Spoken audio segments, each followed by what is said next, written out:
We have only to enlarge our conception of causality, to excuse everything and forgive all.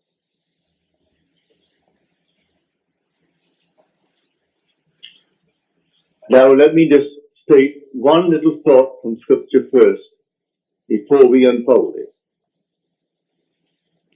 As we are told in the 25th chapter of Genesis, in your limbs lie nations twain, rival races from their birth. One the mastery will gain, the younger or the elder reign. The first one is the sense man. I'm now looking at this room and all within it, and that is the sense man.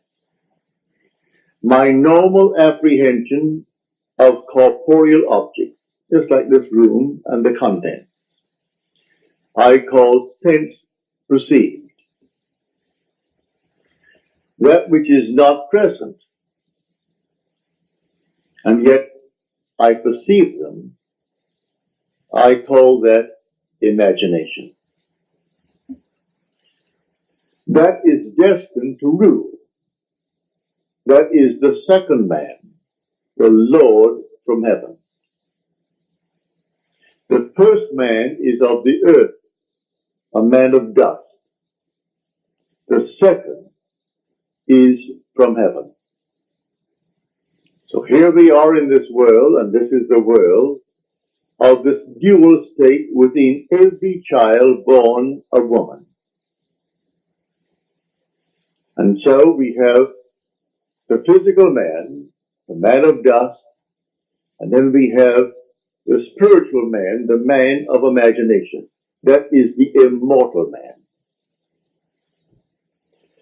When I see this picture of the duality of man and how all things are created by this hidden man, I forgive everything in this world that the physical man does.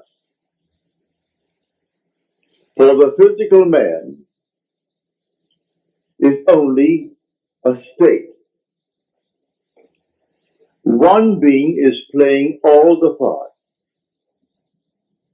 The part played by the thief is the same being playing the part of the judge who judges the thief. The part who is the murderer and the murdered, these are parts, but the being within is one. Now let me explain it first in the beginning with a simple story.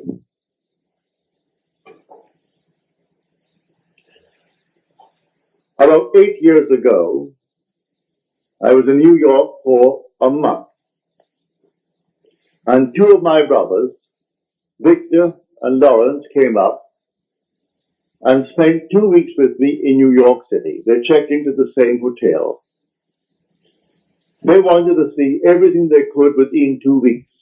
And I bought them 14 shows. And sometimes they went even to an afternoon show. They wanted to see everything in the crowded 2 weeks. But the one thing my brother Lawrence wanted to see was the new presentation of Aida. Well, the paper said it was sold out from the very moment that it was stated, a new presentation. Same music, naturally. The same score, but new scenery, something new about it. And this captured the imagination of all opera lovers, and they all wanted to see Aida. The one thing he wanted to see was Aida. But the papers had huge big ads. Not one seat is available. Come down and buy a seat for the other shows. And this was the old opera house around 40th Street and Broadway. It ran from Broadway to 7th, the old Metropolitan. So this morning we set out. I said, it doesn't really matter. I said, let us go. We have to go down and have lunch anyway. We will go and just see. We got there, and these huge big signs on the outside, no seats for Aida available. And they were plastered all over the Metropolitan. I went in, and there were 3 lines leading towards the 3 windows, selling tickets for the entire season. And there was no seat for Aida. I got into the first line. It was a very long line. When I saw the third line from me moving more rapidly than the first and the second. So I moved over to that line. Then we all moved rapidly forward. As we got to the window, and seemingly no hope of getting tickets. But before I left my hotel room, I simply assumed that I had the tickets for my 2 brothers. I didn't want to go. They wanted to see it. So I assumed that I gave them the tickets. I got into this line and we moved rapidly towards the window. As we got there to the window, a tall, blond man, he was about, he must have been 5'11". He must have been about 6'4". He stretched his hand up over my head and diverted the ticket seller as he asked a question, while one in front of me is buying seats not for Aida, for that's completely sold out. He is buying 2 other seats for some other opera. Then he departed after he diverted the man's attention. This man pushed on some bills under the window. And then, as the teller looked at the money, and this man is at the door now, the tall, blond fellow. And he gave this man the ticket, and then suddenly he said, well, he only gave me $3. He should have given me, and he mentioned the money he should have given me. At that, he was bewildered. The teller was bewildered. I turned around and I screamed at that tall blonde. I said, sir. I screamed so loudly he couldn't stop, but you're right here. You're wanted. He came back like a little child being led by the nose. He came back and he said, what's wrong? And the man said, this is all that he gave me. 2 $1 bills. He said, oh no, he didn't. He gave you 2 10s. Then I said, no, you didn't. I was standing right here. I saw what you did. You gave him 2 $1 bills. That's all that you gave him. The man is flabbergasted. He was so completely dumbfounded, he didn't know what to do. I said, I am standing here. I saw exactly what was done. Then he opened up his purse, and here was a stack of 1s, and he had a $20 bill and 2 10s. He said to the man, when will you discover your mistake? Because I gave you 2 10s. And the man said to him, at the end of the season. And with that, it was closed. And the man then took out the money and paid for the tickets and took back his 2 1s. Then I said to him, I want 2 seats for Aida tonight. And I want them in the horseshoe circle. I want them center. He said, yes, sir. And he took from what is called the VIP. They always keep a few out. Though the house is sold out, they always keep a few seats for those who were coming, called the very important people. Well, I am certainly not a very important person, but I saved him from the loss of $20.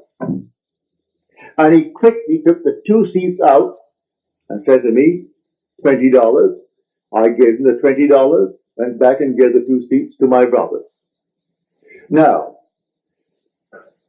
a state called a thief. These 2 men have chosen to be thieves in their world. They're con men. It's perfectly all right. God made everything for its purpose, even the wicked for the time of trouble. Read that in the 16th chapter, the 4th verse of Proverbs. He made everything for its purpose, even the wicked for the day of trouble. Well, the day of trouble may not be a war. I was troubled. How to get these tickets? That's a moment of trouble. And I simply assumed that I had them.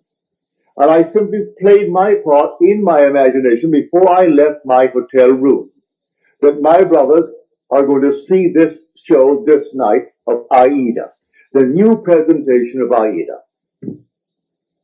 They, too, who have already given themselves over to the state of a thief, they had to actually come right into the line. I took the first line, then I moved over to the third line because I saw it moving more rapidly. So he comes over to the third line and plays his part beautifully.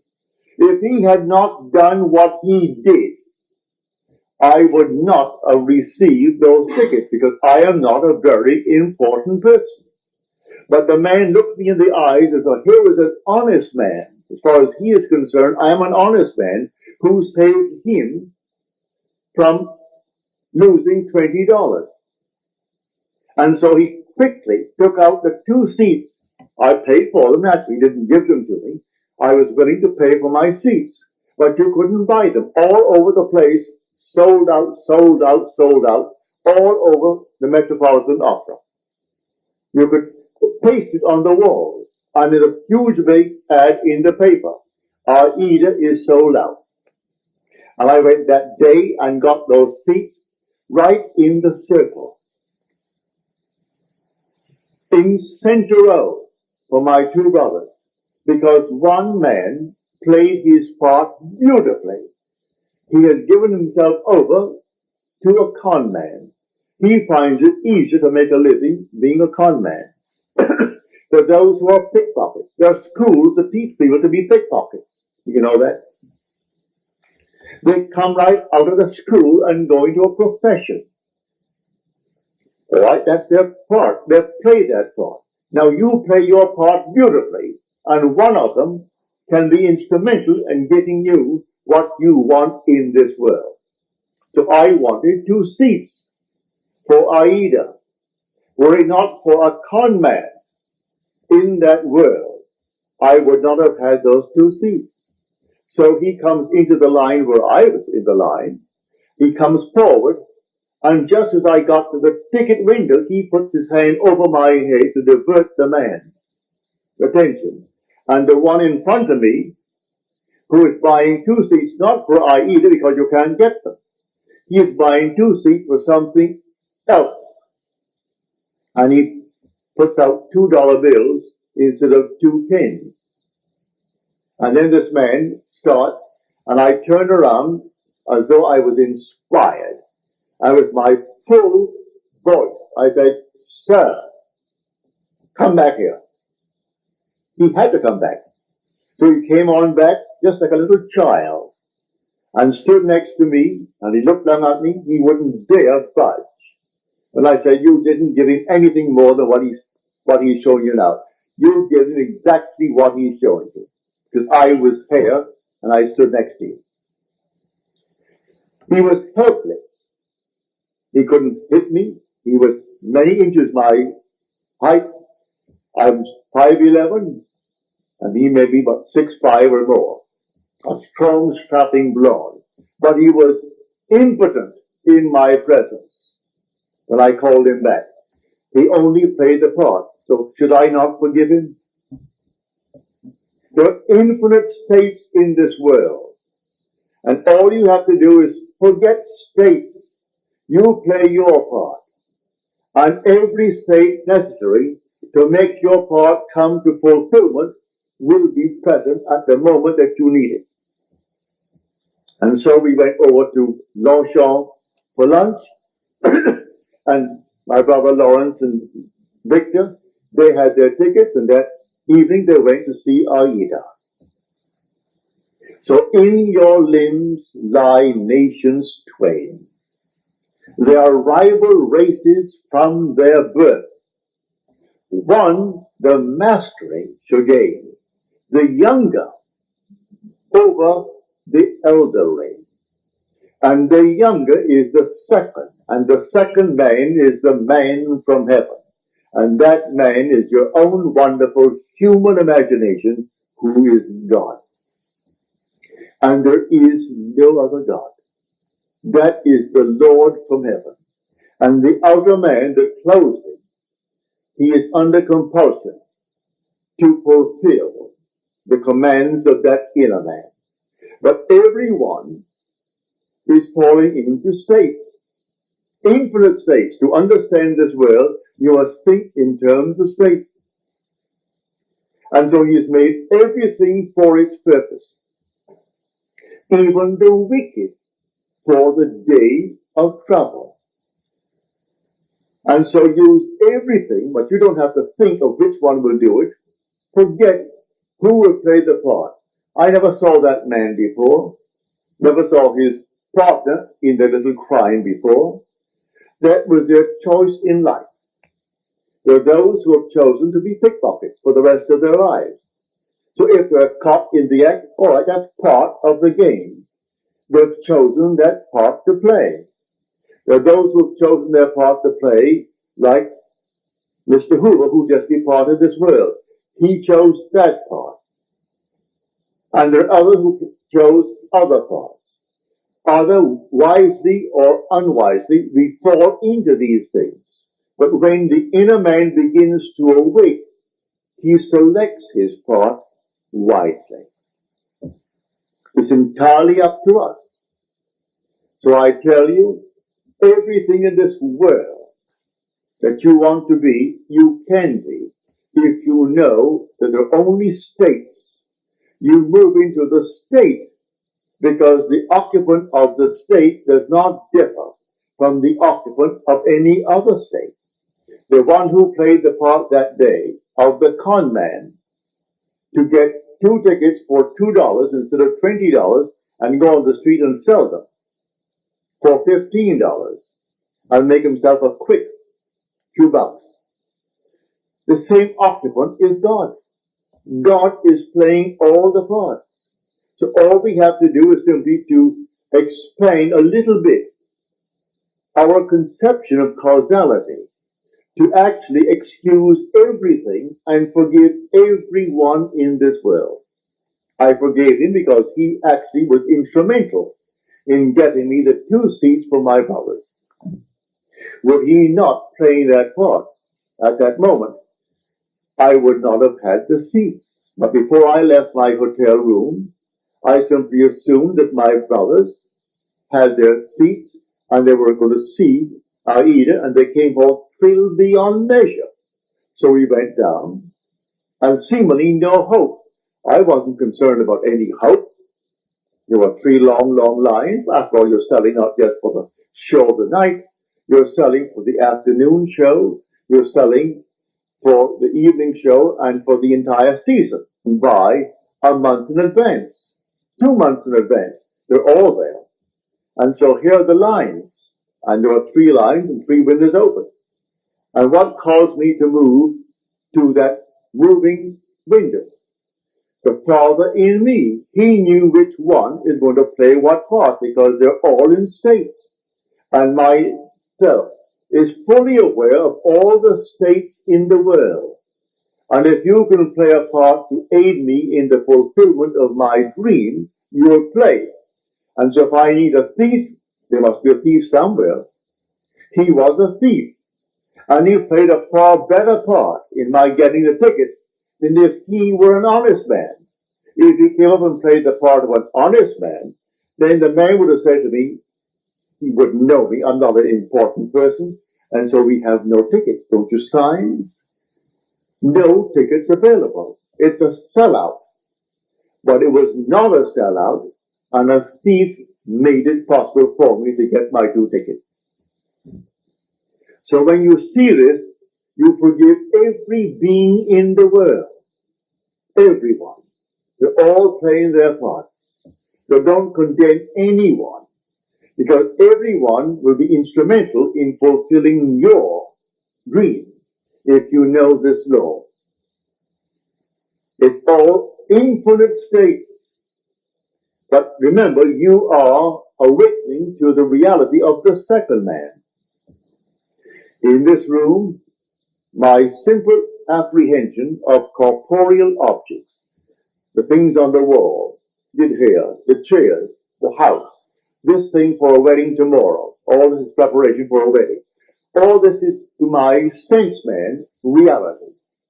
And I think of something entirely different, and that is called only imagination. And that is the second man. Now, what do I want in place of what my senses are telling me? Let me now enter into that state and live it as though it were true and move forward in that state. Now, let me show you the difference now, because we started with that statement from the 25th chapter of the book of Genesis. An idea that is only an idea produces nothing and does nothing. It must be felt, actually felt, so that it awakens within oneself certain sensations, certain motor actions in order to be effective. What would the feeling be like if it were true? Dwell upon that until the feeling awakes within you these sensations. For imagination is spiritual sensation. That is the creative being in you. It's not just to entertain an idea. What idea? The idea must produce in you this feeling, which is a sensation, but it must be a feeling. What would the feeling be like if it were true? You dwell upon that until you catch that feeling.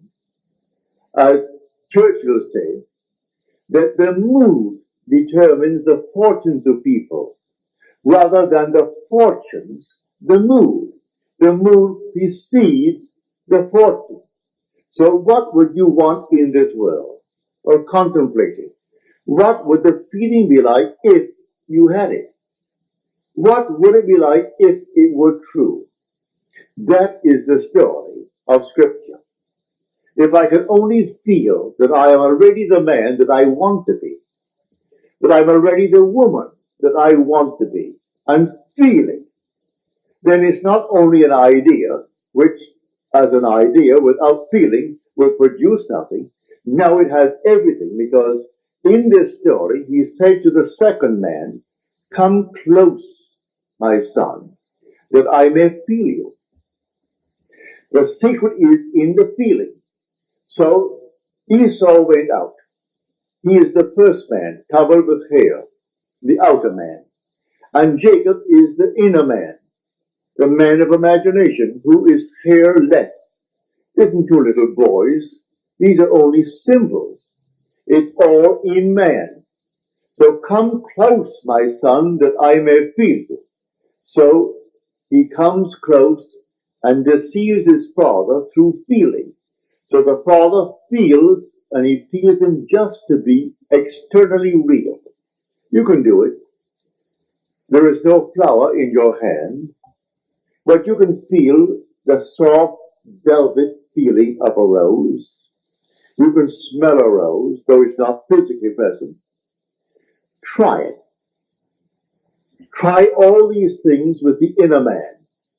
And when you can actually feel it, so that you raise your imagination to the point of sensation, to vision, and the whole thing is done.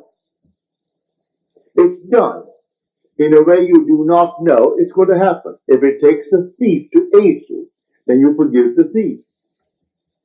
Should I not forgive that man who tried to rob that teller of $20 when he did for me what no one else could do? I could go to all the brokers in New York City and they couldn't get me 2 seats. I could go to anyone and they couldn't get me 2 seats for my 2 brothers. And I wanted them to have the joy of seeing the new presentation of Aida. So I went myself prepared in my imagination that I had 2 seats. And it took a thief to be instrumental in getting me the seat. Should I not forgive him for the part he played?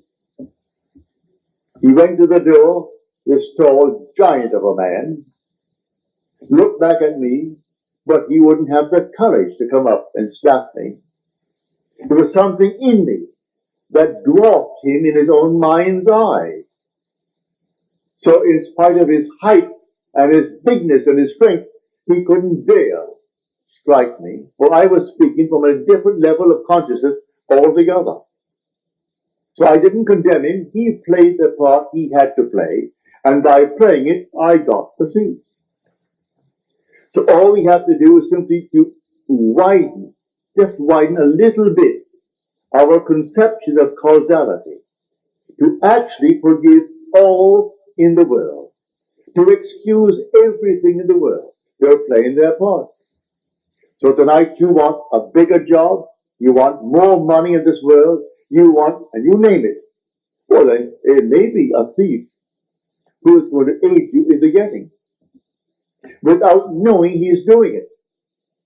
Don't judge him, don't condemn him, just simply, you go forward, knowing that I have ways and means that the physical man knows not of.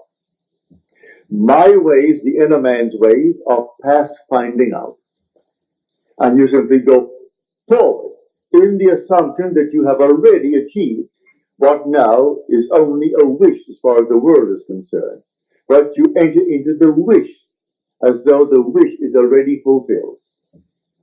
So what would the feeling be like? Come near, my son, that I may feel you.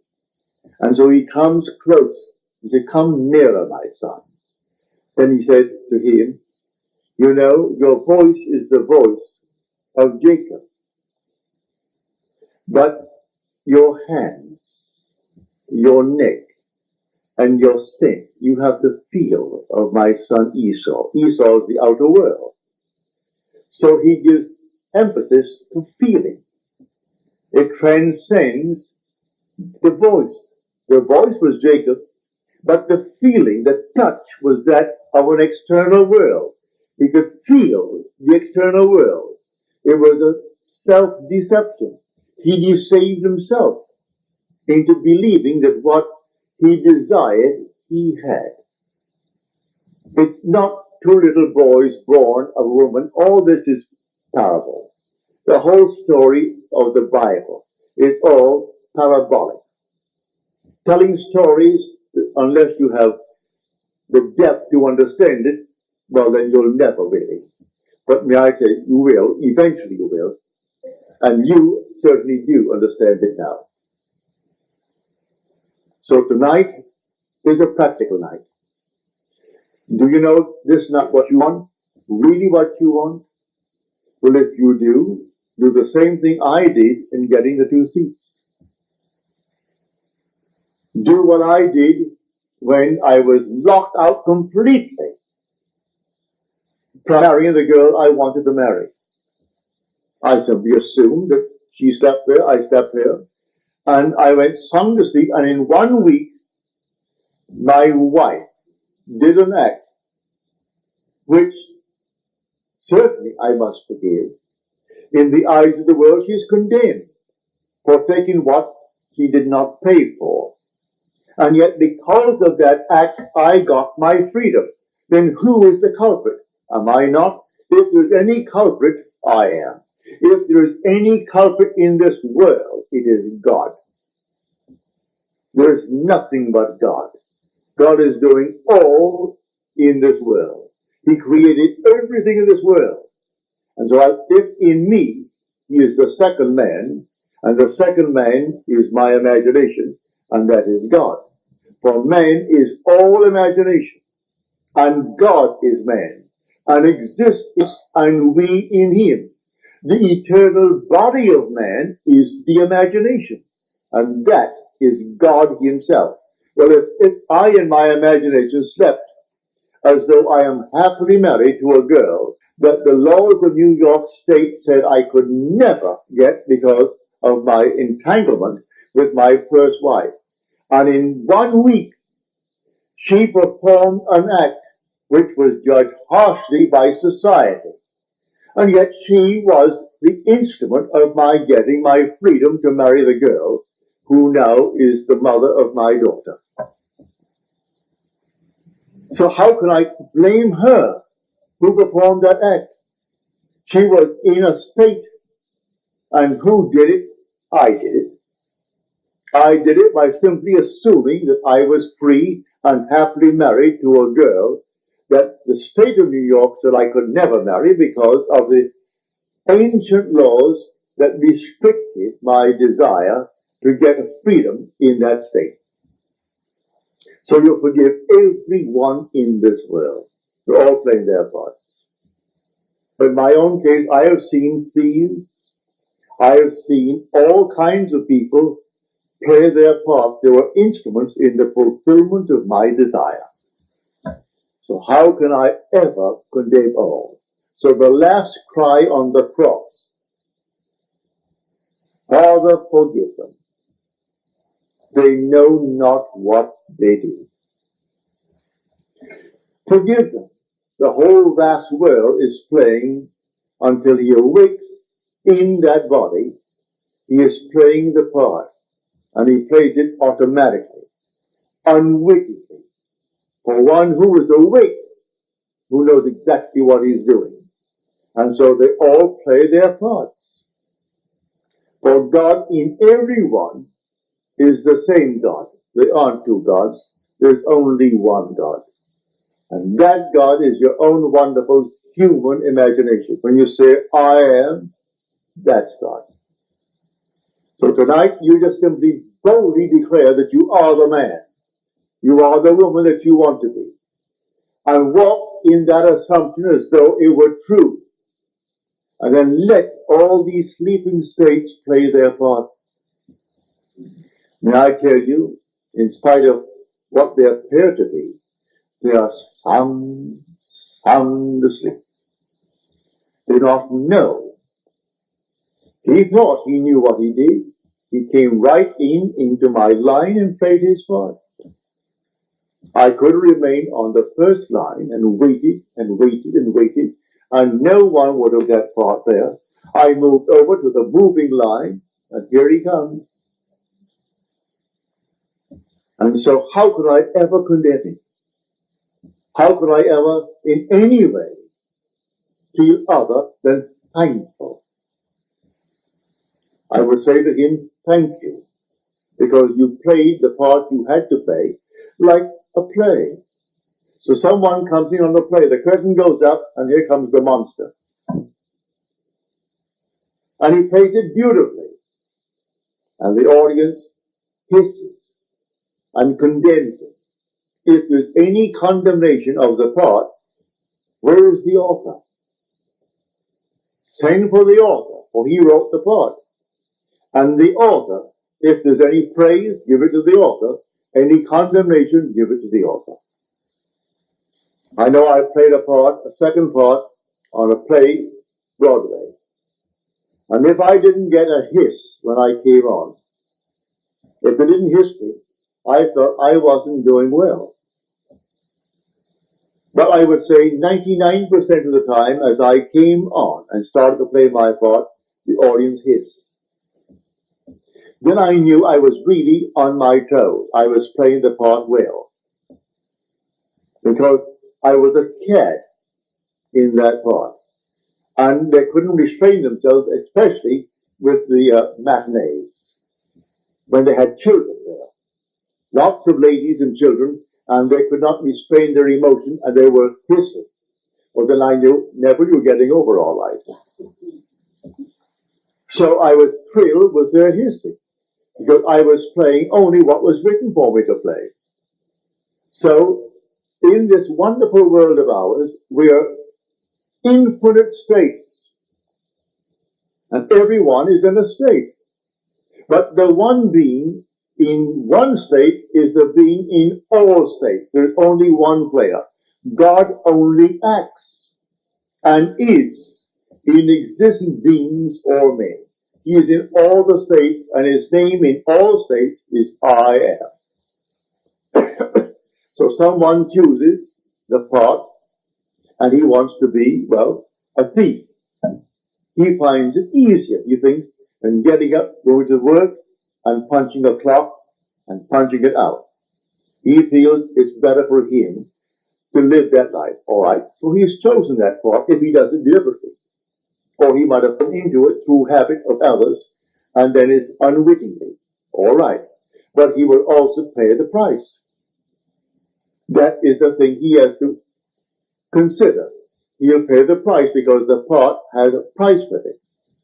But in spite of that, he can be used in the fulfillment of your dream. Now, many of you have had from your letters dreams of death recently. May I tell you, it's a healthy, healthy sign. Dreams are egocentric. You cannot grow and not outgrow in this world. To outgrow is to die. You die to one state and you move into another state. So anyone dreaming of death, many of you have dreamt of my death, numberless times. As Paul said, I die daily. Every day he grows.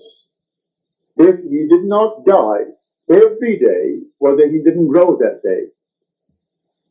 So death, when you see yourself buried, or you see yourself in a coffin, or you see these things in your dream, is only a beautiful symbol of your growth. You are growing, that's why you see yourself buried. Why you see you're in a tomb. It's simply an expansion of consciousness. So you die to one state of consciousness as you enter a greater state of consciousness. So when people see themselves dying, or others say you're dead, it has nothing to do with a little physical body, because you don't die anyway. Not really, for nothing dies. It's always an expansion, an expansion, an expansion. So when you do see yourself being buried, give praise. You have died to your former beliefs. And these archaic concepts that you entertain, which only enslaved you, when now someone introduces you to a new idea, and you toy with the idea of accepting it, but you resist it for a while, then suddenly you see your body being entombed. It means it's gotten hold of you. These new ideas that will call you to an expansion of yourself. And so the old man dies that the new man may live. A seed must fall into the ground and die before it can be made alive. If it does not fall into the ground and die, then it cannot bring forth fruit. It simply remains what it was before. So if it dies, there's much fruit. So don't be afraid of any vision of death. Death is the most glorious symbol in the mysteries of the expansion of consciousness. Man is expanding and expanding and expanding in this world. And one day, his wonderful imagination will awaken. And that is God.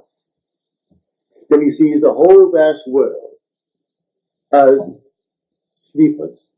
All sleepers, and how can you damn the sleeper? So he played his part. He played it beautifully. I can see all these things in my world where people play so many marvelous parts. And there were some to sleep, and they thought they were so alert, going to get the better of me. And their attempt to get the better was exactly what I needed to move on. Just move on. They had no idea they were their part beautifully. So I forgive all the thieves that came into my world. Even those who actually took from my pocket by not giving me what the contract called for. I thank them because it simply allowed me to become all the more secure upon my own feet and not think for 1 second that I depended upon them or upon anyone else in this world. So let them go their way. They're all sound asleep, playing their parts. But this thing that happened, I would say about 7, 8 years ago, it was so forceful in my mind. My brothers thought that I was very courageous with this giant over my head to do what I did. It wasn't any courage. At that moment, I saw what he did. And when I said to him, you didn't do it at all. I saw what you did. You stuck $2 there, and there they are. You didn't give him any $10 bills. He opened up his purse, and I saw all these ones, oodles of ones, and then a 20 and a couple of tens at the side. And then he pulled out the tens and gave them and took his 2 ones back. And then he went back to the door with the other partner of his and looked at me so he could have killed me, but he didn't have the guts to hit me. He couldn't. If I were that big, he could not have struck me. Because I was speaking on an entirely different level. And on that level, when I knew I would get my seats, that's all that concerned me, here comes the 2 seats. And the man said, yes, sir. He treated me as though I stood before him as the president. And he thought, now here was an honest man who saved me $20. I'm only playing the part. I only wanted 2 seats that night. Because that's all that my brothers would give. Because I had all these seats bought for them. All the shows on Broadway at the time within 2 weeks. And they went night after night and matinees and everything else. Got it right up to their heads in shows. So I'm telling you, if you know of this full being within you, in your limbs lie nations twain. Rival races from their birth. One the mastery will gain. The younger over the elder reign. Now see that younger one actually reigns. And the younger one is your imagination. The older one is your sense man. The facts of life. What is my bank account? And I owe more than the bank account has in it now. Well, now that is Esau's judgment. Now, Jacob puts in 50 times what is there now. In my mind's eye, I have deposited 50 times more than is there. How it's going to happen, I don't know. I don't know any more than I knew that day when I started off with the Metropolitan. How I'm going to buy seats. When the papers tells me you can't buy a seat. Huge big ad. Save your time. Don't come. All other seats are available, but not for Aida. I go down only for Aida. And I get them. Because of a seeming thief played by the part of God. For God plays all the parts in the world. There is nothing but God. And say, I am, that's God. That is the Lord Jesus within you. That is your immortal being that cannot die. He cannot die. That is your eternal self when you say, I am. Imagination is not some vague essence. It is a body, a reality, an infinite body that is so perfect when it's awakened, that in its presence everything is made perfect. But while it is awakened, it exercises that power and draws into its world everyone that can play the part for its fulfillment of its dream. So here, I hope you heard it clearly. I hope I made it as clear as I can, because tonight should be a very practical night. But you will go out knowing who you are. You are dual beings. But the first man is of the dust, and to dust he returns. That is the man of earth. The second man is the Lord from heaven, and he cannot die. That's your own wonderful human imagination. It cannot die. But it sleeps embodied in this tomb. And one day it will awaken. As I've told you in the past, the symbolism of Scripture will surround you. It's perfect. It is true. Everything told you in Scripture as to his birth, you are going to experience. And then your imagination awakens. And you trust no one but it. Only this being within you will you really worship. Let them give all the medals and all the honors to this, that, and the other, to the little earthly man. It doesn't interest you.